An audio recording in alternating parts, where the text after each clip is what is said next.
একটা সময় এই স্বাধীনতা পুরস্কার বলেন, একুশে পুরস্কার বলেন, একুশে পদক বলেন, যত ধরনের পুরস্কার আছে আর কি, মৃতদেরকে দিলে আমার খুব রাগ লাগতো এই কারণে, কারণ পুরস্কারটা আসলে জীবদ্দশায় পাওয়া উচিত। এখন কথা হচ্ছে পুরস্কার তো আর যে পাবে সে নিজে নিজে খুঁজে নিতে পারবে না, আমাকে পুরস্কার দাও, আমাকে পুরস্কার দাও। আমাদের দেশে যতগুলো পুরস্কার দেওয়া হচ্ছে সব সরকারের অধীনে দেওয়া হয়, অথবা সরকারের অধীনে না হলেও যে লোকগুলোকে বসানো হয় ওখানে সরকারি লোকরাই থাকে, তাই তারা তাদের পঁচাত্তর অনুযায়ী রুখে দেয়, যার কারণে এটা যোগ্য লোকের হাতে গিয়ে পড়ে না। সো এটা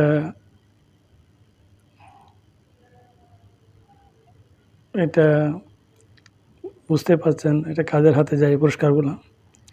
যারা পাওয়ার কথা তারা ততদিনে মরে যায় আর তারা পায় না। তার পরবর্তী যখন অন্য কোনো সরকার আসে অথবা কেউ আসে তখন তারা খুঁজে খুঁজে ওই লোকদেরকে দেয়, আবার তাদের পছন্দের লোকগুলো দেয়। তো এখন এটা একটা স্বাভাবিক ব্যাপার মৃতদেরকে পুরস্কার দেওয়া, আসলে ওরা পুরস্কার পাওয়াই উচিত।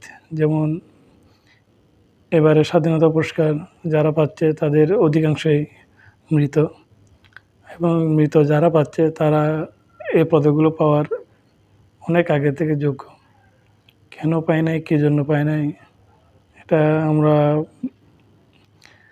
বাঙালিরা ভালোই জানি কেন দেওয়া হয় না যথাযথ পুরস্কার। তবে আমার আগে যে রাগটা ছিল মৃতদেরকে পুরস্কার দেওয়া, সেটা এখন আর নেই বলতে, কারণ পুরস্কার যারা দেয় তারা কখনো সৎ থাকতে পারে না।